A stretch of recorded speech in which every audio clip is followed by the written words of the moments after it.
Captain Elaine Martinez stood on the bridge of the hospital ship UNHS Mercy. The large white vessel traveled silently through space. Red crosses marked its hull on all sides. These crosses were an ancient symbol that told everyone this was a ship of healing, not war. For 3 years, the Mercy had moved through dangerous areas of space.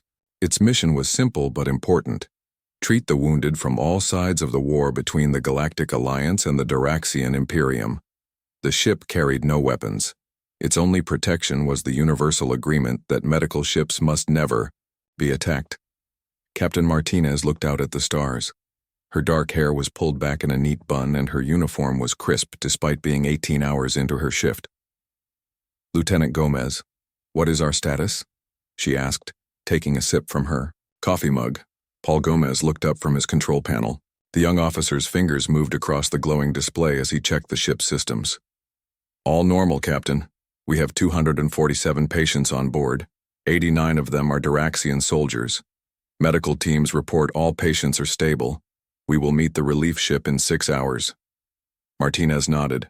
The Mercy would transfer some patients to another medical vessel before continuing its mission. The work never stopped. There were always more wounded to treat. The door to the bridge slid open. Dr. Alan Wright walked in, looking tired.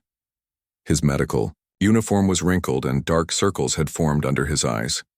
"Captain, I wanted to let you know that the Daraxian Admiral is going to live," the doctor said. "The surgery took 16 hours, but his signs are good. He will need special care when we reach the station." Captain Martinez smiled. "That's good news, Doctor. The Admiral's recovery might help peace talks." The Daraxian Admiral was the highest-ranking enemy officer ever treated on a human medical ship. His survival could show the Daraxians that humans were serious about helping all wounded regardless of which side they fought for. "You should get some rest, Doctor," Martinez suggested. Before Wright could answer, a loud alarm sounded throughout the bridge. Red warning lights flashed on all control panels. The ship's computer spoke in a calm voice that contrasted with the urgency of the situation. "Warning. Multiple vessels approaching. Daraxian signatures detected." Lieutenant Gomez tapped his screen, quickly checking the sensor readings. "Captain, 5 Daraxian warships coming toward us at attack speed." "That's impossible," Captain Martinez said, setting down her coffee mug. "They know we're a hospital ship. We're treating their people, including their admiral." Samantha Kelly, the young communication officer, turned from her station. Her face had gone pale. "Captain, I'm sending our identification on all channels. They're not responding. Their weapons are powering up." "Boost our ID beacons to maximum," Martinez ordered. "Make sure they can see our medical markings. Send an emergency message to Earth headquarters." Lieutenant Gomez shook his head. "Captain, they must know who we are. Our markings are clear. Our signal is strong." Captain Martinez hit the ship wide communication button. Her voice would now reach every part of the vessel. "All personnel, this is the captain. Prepare for possible attack. Medical teams, begin moving patients to safety areas. This is not a drill." Dr. Wright's eyes widened. "I'll get back to medical. We have patients who can't be moved."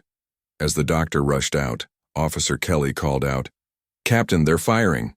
The first blast hit the port side of the Mercy. The bridge shook violently. Several crew members fell to the floor. The lights flickered, then stabilized. "Damage report," Martinez called out. Lieutenant Gomez checked his screens. "Hull breach. On decks 4 and 5. Emergency shields holding, but they won't last long against military weapons." Another hit rocked the ship. This time, the lights went out completely before emergency power kicked in. "Get everyone to the escape pods." "Captain," Martinez ordered. "Begin evacuation. Send distress calls on all frequencies." As the crew moved to follow orders, Martinez stayed at her command post. She opened a direct channel to Earth Defense Headquarters. She knew it might be the last message she ever sent. "This is Captain Elaine Martinez of the United Nations Hospital. Ship Mercy. We are under attack by Daraxian warships. I repeat, our unarmed medical vessel is under direct and deliberate attack. We have 247 patients on board, including 89 Daraxian soldiers and 1 Daraxian admiral. We are clearly marked as a hospital ship. They know who we are."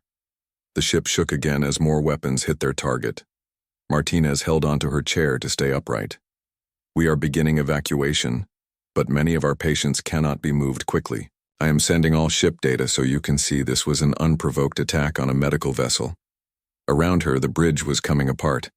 A support beam crashed down only a few feet away. Smoke filled the air, making it hard to breathe.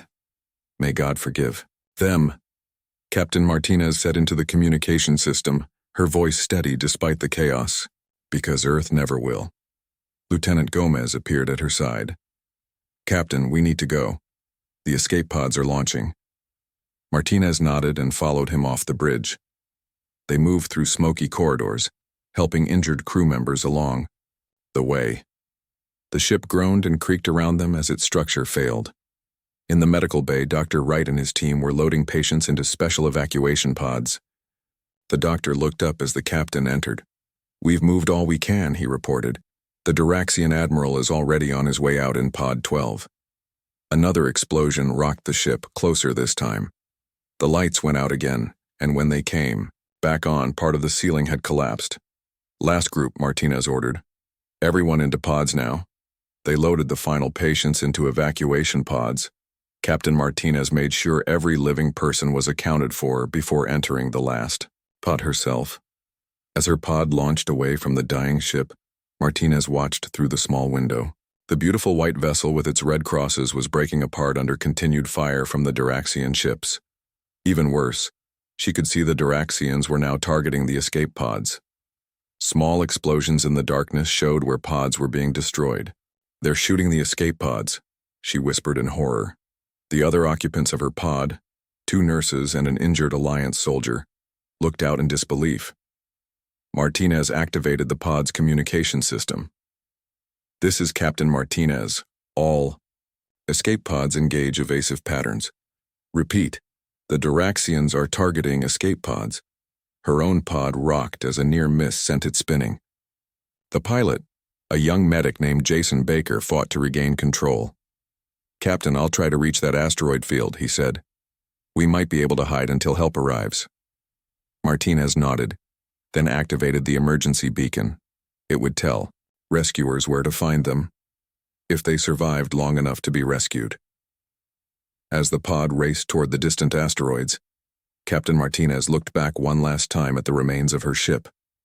The UNHS Mercy, once a symbol of humanity's compassion, was now nothing but burning debris. The attack would not go unanswered. Earth had always been slow to anger, but Martinez knew that destroying a hospital ship was crossing a line that could never be uncrossed. The Duraxians had just made a terrible mistake. They will learn, she said quietly. Earth will make them learn.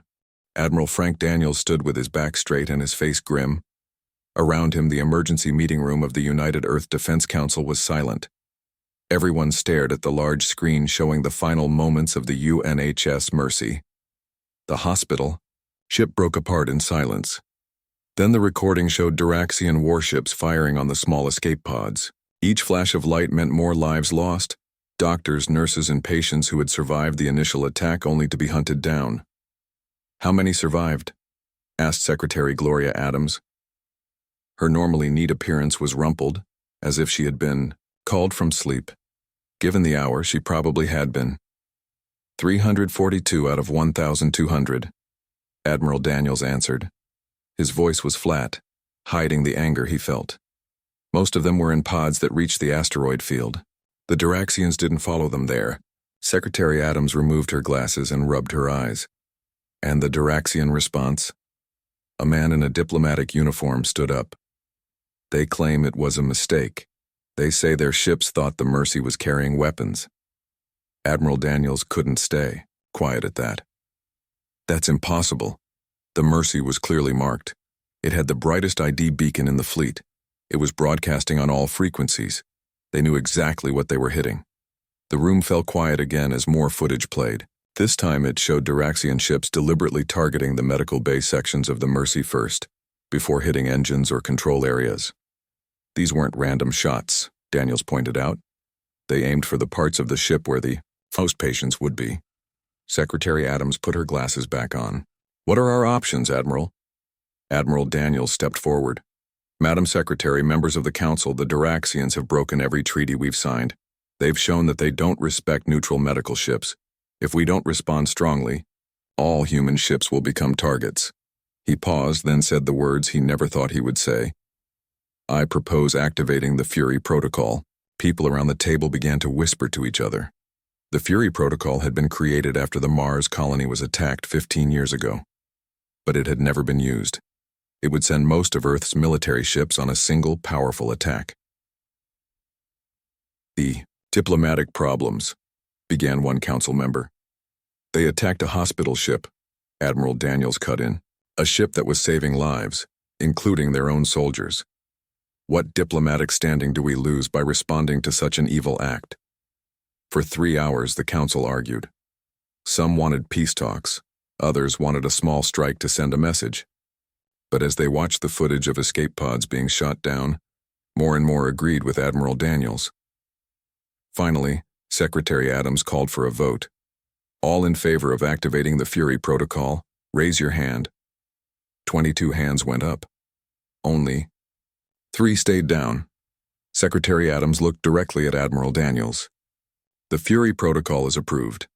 May God help us all." Within hours, all shipyards in the solar system were busy. Ships that had been in storage were made ready for battle. The message went out to all Earth ships across the galaxy. Come home. Prepare for war. Back in his office, Admiral Daniels opened a secure channel to Commander Olivia Reyes. She was the captain of the UNS Retribution, Earth's most advanced warship. The commander's face appeared on screen. She looked tired but alert. "Admiral, I've heard rumors. Is it true about the Mercy?" "It's true," Daniels confirmed. "All of it. The Council has approved the Fury Protocol." Commander Reyes's expression hardened. "My ship is ready, sir." "It's not just your ship this time, Olivia. I need you to lead the fleet." He sent her the battle plans. She studied them silently for a moment. "This is everything we have," she said finally. "Not everything. We're keeping enough ships to defend Earth. But yes, this is the largest fleet we've ever sent into battle." Commander Reyes looked up from the plans. "The Diraxians don't stand a chance." "That's the idea," Daniels replied. "But remember, this isn't about destroying them, it's about justice. We hit them hard enough that they never try something like this again." "Understood, sir," Commander Reyes said. "When do we leave?" "As soon as all ships are ready. We expect that to be in 3 days." After the call ended, Admiral Daniels walked to the window. From his office in Earth Defense Headquarters, he could see ships being prepared in the orbital shipyard. Vessels of all sizes were being armed and supplied. His aide, Lieutenant Gregory Wells, entered with a data pad. "Sir, we've received word from Captain Martinez. Her escape pod was found. She's alive, along with 30 others from her pod." That was one piece of good news at least. "Have her brought here as soon as she's medically cleared. I want her to brief the fleet commanders." "Yes, sir. Also, Dr. Linda Hayes has arrived. She's the expert on Diraxian biology you requested." Admiral Daniels nodded. "Send her in." Dr. Hayes was a small woman with intelligent eyes and quick movements. She got straight to the point. "You want to understand why they attacked a hospital ship?" "I want to understand how they think," Daniels corrected. "So we know how to make them understand what they've done." Dr. Hayes placed her own datapad on his desk and brought up images of Diraxian anatomy and cultural artifacts. "The Diraxians evolved from pack hunters," she explained. "Their entire society is built around strength. They don't value compassion the way we do. In fact, they see it as weakness. So they attacked the Mercy because they couldn't understand why we would use resources to heal their wounded," Dr. Hayes said. "In their culture, the weak are left behind or killed. The idea of a ship dedicated to healing makes no sense to them." Admiral Daniels frowned. "But they've signed treaties about medical neutrality." "They signed because it benefited them at the time," Dr. Hayes replied, "not because they believed in the principle." This information troubled Daniels. "So how do we make them understand that what they did was wrong?" Dr. Hayes's answer was simple. "Speak to them in terms they'll understand. Show strength, but also show restraint. If you just destroy them, they learn nothing. If you defeat them, than show mercy from a position of power that might actually change their thinking. Admiral Daniels thought about this as he looked back at the ships being prepared for war. The Fury Protocol was designed to deliver overwhelming force, but perhaps it could also deliver a lesson. He turned back to Dr. Hayes. "I'd like you to join the fleet as an advisor." "I'm not military," she pointed out. "This isn't just a military operation anymore," Daniels replied. "If we're going to do this right, we need to understand our enemy, not just how to defeat them, but how to make them understand why they're being defeated." As Dr. Hayes left to prepare for the mission, Daniels returned to the window. More ships were arriving every hour as Earth gathered its forces. Soon, the fleet of Fury would depart on its mission of justice. The Admiral only hoped that in delivering that justice, humanity wouldn't lose the very compassion that set them apart from the Duraxians. Commander Olivia Reyes stood on the bridge of the UNS Retribution. Through the large viewing window, she watched as ship after ship moved into formation. The fleet of Fury was taking shape around Jupiter's orbit, far from prying eyes. 178 ships ready for action, Commander, reported her second-in-command, Eric Johnson. That's every fighting ship in the solar system, plus the ones that returned from Alpha Centauri. Reyes nodded. She had served in the Earth fleet for 15 years, but she had never seen so many warships gathered in one place. "And the new weapons?" she asked. Lieutenant Kate Foster looked up from the weapons control station. "The Wrath systems have been loaded onto all ships that can handle them. The particle cannons have been changed according to Dr. Garcia's plans. If he's right, they'll cut through Duraxian shields like they aren't even there." The fleet was split into 3 groups. The first, group called Sword, would lead the attack. The second group, Shield, would protect any civilian ships trying to escape the battle area. The third group, Hammer, would be led by the Retribution and would deliver the final blow to the Duraxian home fleet. In the medical area of the Retribution, Dr. Noah Carter was treating survivors from the Mercy. One of them, Nurse Peter Richmond, had seen the whole attack. They aimed for the medical bay first, Nurse Richmond told Dr. Carter. His hands shook as he remembered. Not the engines, not the bridge. They knew exactly what they were hitting. This story spread through the fleet. It made every crew member more determined. This wasn't just a military mission. It was about justice. Meanwhile, on Earth, Dr. Linda Hayes worked with a team at the Pentagon. She was the top expert on Duraxian biology and culture. "They see strength as the most important quality," she explained during a meeting with Secretary Adams. "In their culture, attacking the weak isn't just okay. It's expected. They don't understand why we would use our resources to heal their wounded. Then we need to talk to them in a way they'll understand," Secretary Adams replied. Across the fleet, final preparations were made. Special stealth systems were turned on, making the huge fleet nearly invisible to long-range sensors. The plan was simple but powerful. Appear at the heart of Duraxian territory with overwhelming force, disable their ability to make war, and force them to surrender. As the fleet prepared to jump to hyperspace, Commander Reyes spoke to all ships. "The people we lost on the Mercy spent their lives saving others, even our enemies. We honor them not through revenge but through justice. The Duraxians must learn that attacking those who show mercy doesn't show strength, it shows weakness. And now they will face the consequences of that weakness."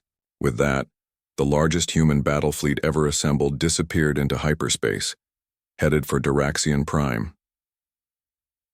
3 days later, Captain Martinez sat in Admiral Daniels' office on Earth. She was still recovering from her injuries, but she had insisted on staying involved.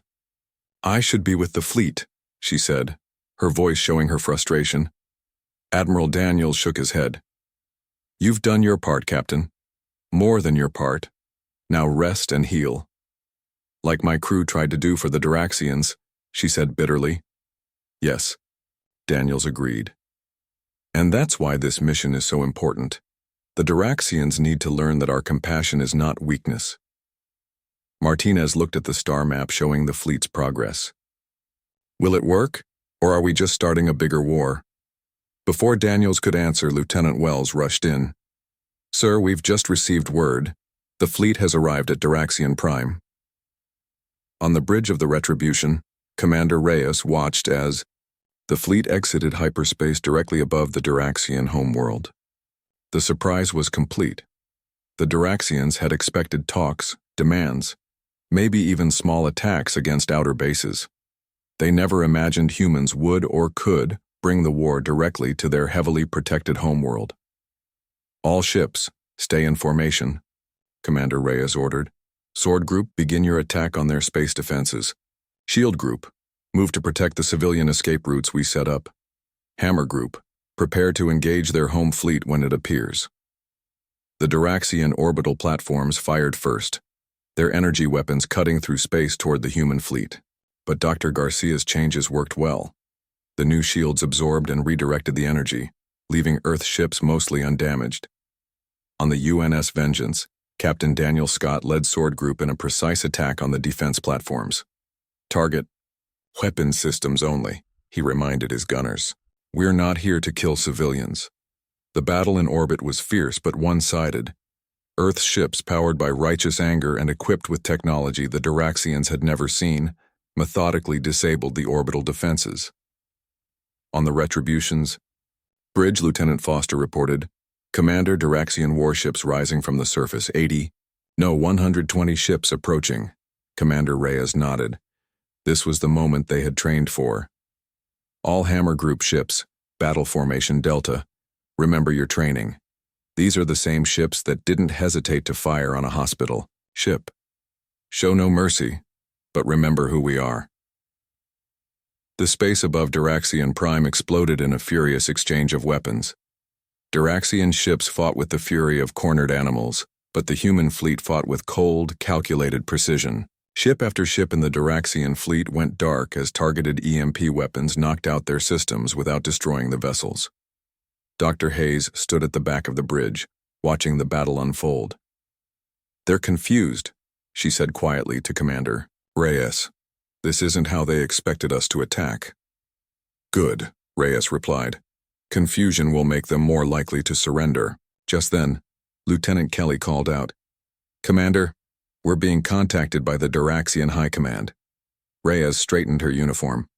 Put them on screen. The face of War Master Kraz-Tik appeared. His scaled features showed what humans had learned to recognize as confusion. You could have destroyed our world from hyperspace. Why do you hold back? Because we're not like you, Commander Reyes replied simply. We don't target the defenseless. Surrender your fleet and accept our terms, or we continue this battle to its obvious end. The War Master's translator struggled to find the right words for his response. You show restraint after what we did? The people on that hospital ship would have treated your wounds even as you fired upon them, Commander Reyes said. We honor their memory by remembering the difference between justice and revenge. You have 1 hour to surrender.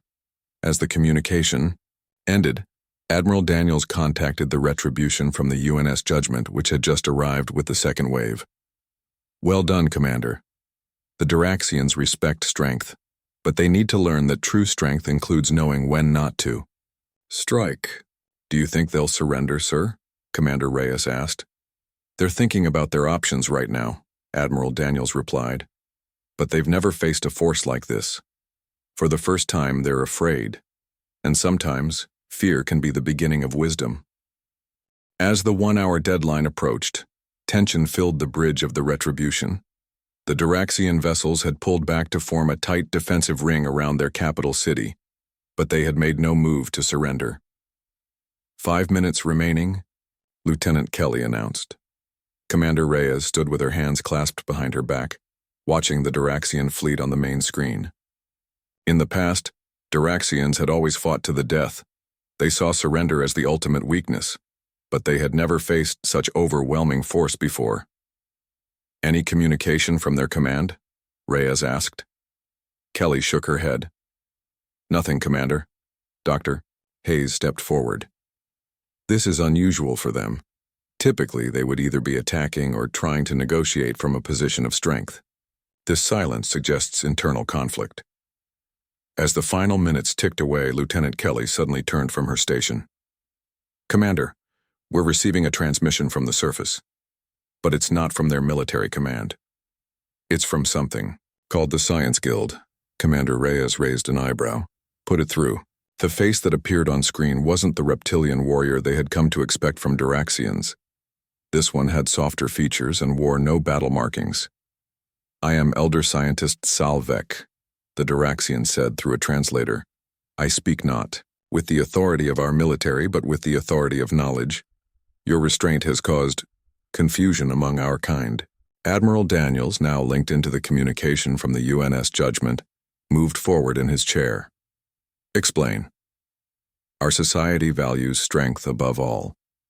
When we saw your hospital ship treating our wounded, we perceived weakness. Our military command ordered its destruction to demonstrate Duraxian superiority, Salvek explained. But now you arrive with overwhelming force yet choose not to destroy us. This does not fit with our understanding of strength. Commander Reyes exchanged glances with Admiral Daniels before responding. True strength includes compassion, Elder Scientist, the ability to heal rather than harm when possible, the wisdom to know when to hold back. These concepts are new to us, Salvek admitted. But there are those among us who wish to understand. I have been authorized to offer you this complete surrender of our military forces in exchange for knowledge. Knowledge? Admiral Daniels asked. Your medical knowledge. The wisdom that allows you to value healing as much as fighting. Many Duraxians were saved aboard your hospital ship before our forces destroyed it. We wish to learn this power. This request surprised the human commanders. Admiral Daniels muted the transmission momentarily to consult with Earth Command, then returned to deliver their response. We accept your surrender, and we will share our medical knowledge. If Duraxian, society agrees to build its own hospital ships, protected vessels that will treat all wounded regardless of species or side. The terms were accepted. Over the next few days, human forces carefully secured Duraxian military bases and ships. The Duraxian military leadership was removed and replaced by a council that included members of their long-suppressed Science Guild.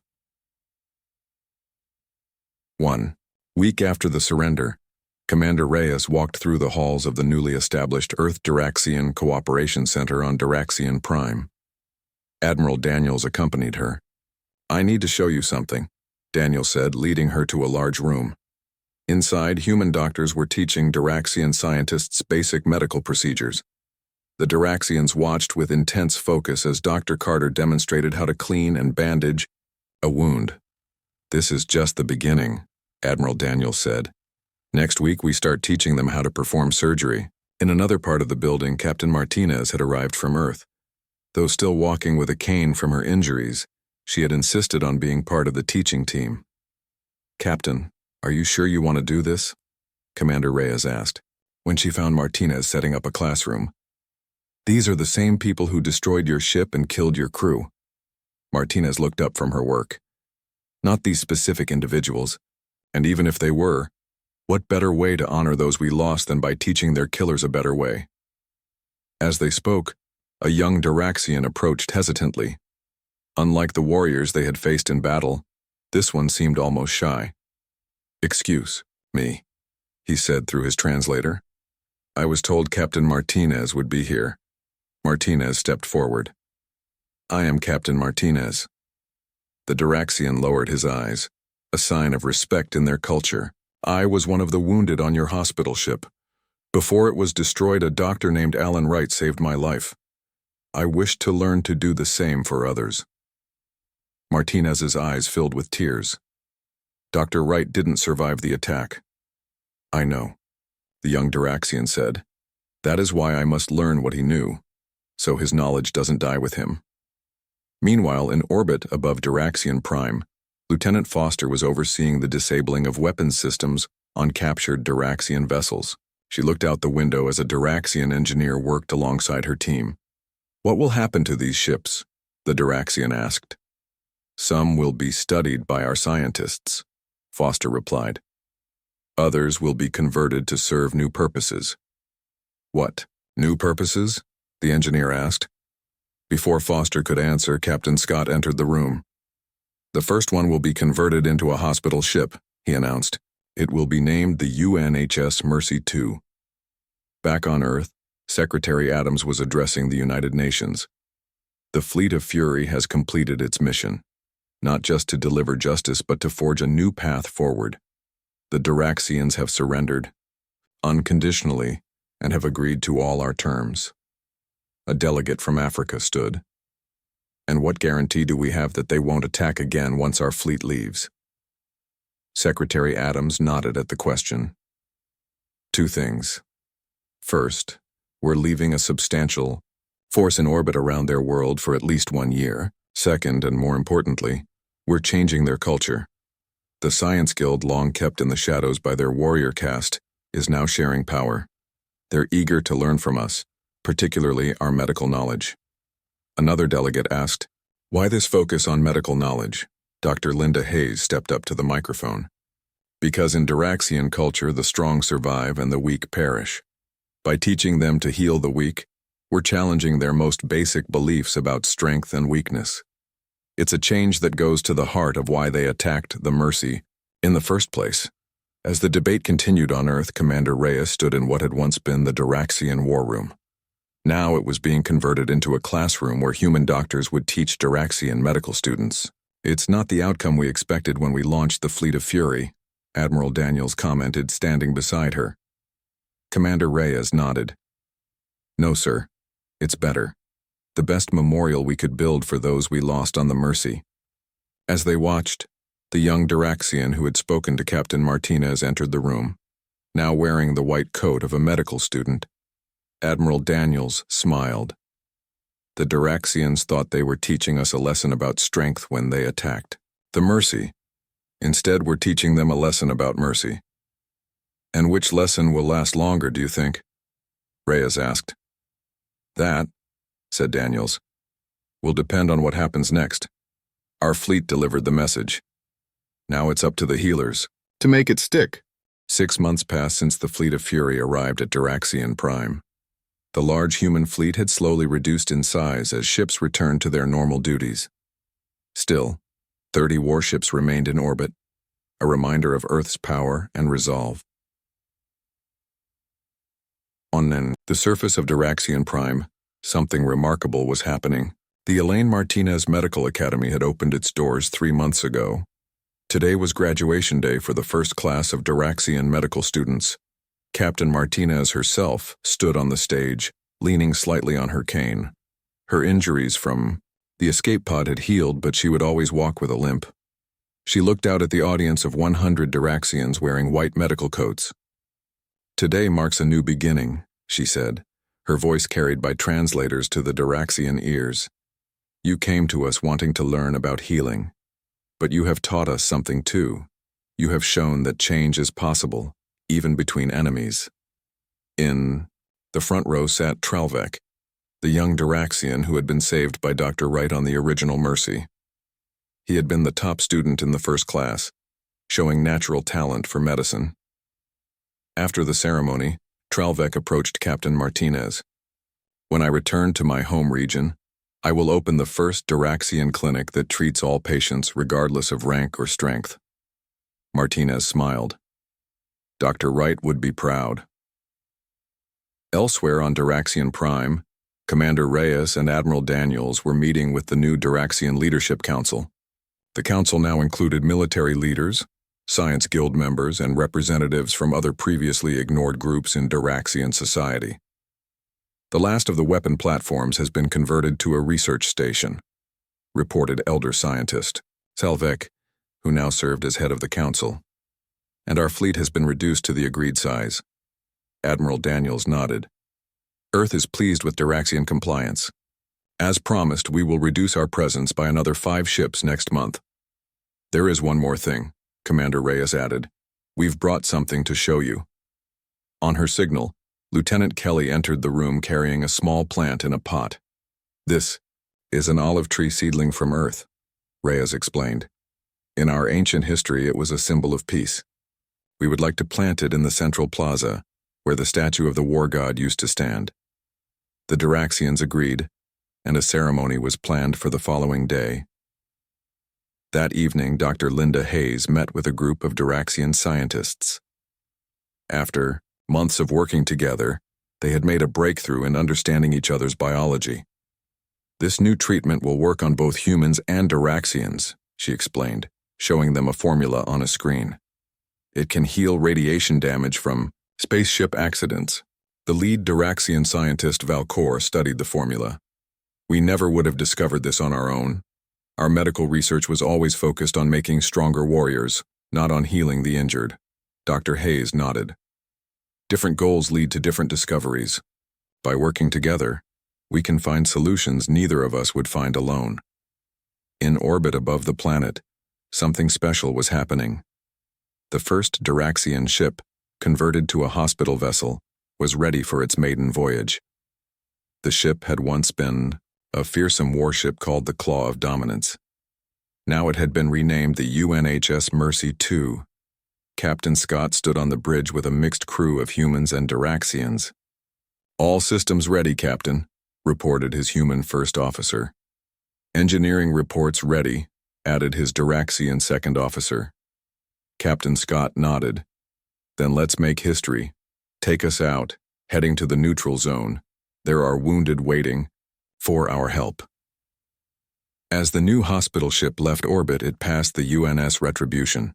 The crews of both ships stood at attention, saluting each other. On Earth, Secretary Adams was giving a report to the United Nations. 6 months ago, we sent the Fleet of Fury to deliver justice. Today, I can report that we have achieved something greater: understanding. She showed pictures of the new Duraxian Medical Academy, the mixed crews working together, and the newly planted olive tree. The Duraxians attacked our hospital ship because they couldn't understand why we would help the weak. Now they are learning to heal the weak themselves. This is a victory not just for Earth, but for compassion itself. 1 year after the attack, on the original Mercy, a special ceremony was held in space. At the exact spot where the hospital ship had been destroyed, a memorial had been built. It was a giant red cross made of special material that would shine in space for centuries. Ships from Earth and Duraxian Prime gathered around the memorial. Captain Martinez stood on the bridge of a small vessel, watching as representatives from both worlds placed wreaths in space near the cross. "We gather here to remember those lost," she said, her words transmitted to all ships. Doctors, nurses, patients, all killed because one side couldn't understand the other's compassion. Next to her stood Tralvek, now a full doctor himself. "And we pledge that such a thing will never happen again. From this day forward, Duraxian medical ships will join yours in treating all wounded, all sick, regardless of species or alliance." As the ceremony ended, a new ship approached the memorial. It was smaller than the others, painted white with red crosses on all sides. Its name was visible on the hull: DNHS Forgiveness, the first Duraxian hospital ship. 2 years after the Fleet of Fury had delivered Earth's message of strength, the real change was becoming clear. The Duraxians had not just accepted defeat, they had embraced a new way of thinking. In her office on Earth, Captain Martinez looked at a picture on her wall. It showed the crew of the original Mercy, including Dr. Wright. Next to it hung a new picture: the first graduating class of the Elaine Martinez Medical Academy on Duraxian Prime. Her aide entered with a message: "Captain, the new Joint Earth-Duraxian Medical Research Center is ready for your inspection. Your shuttle leaves in 1 hour." Martinez nodded and stood up, taking her cane. As she prepared to leave, she looked once more at the pictures on her wall. "We did it, Alan," she said quietly to Dr. Wright's image. "We showed them a better way." Across the galaxy, the story spread of how Earth had responded to an attack on their hospital ship with overwhelming force, and then with unprecedented compassion. The Duraxians, once feared as merciless warriors, were now becoming known for something new: their dedicated hospital ships that would answer any distress call. The UNHS Mercy II and the DNHS Forgiveness often worked together, traveling to conflict zones throughout known space. On the hull of the Forgiveness, beneath the Red Cross, were words in both human and Duraxian languages: True strength heals.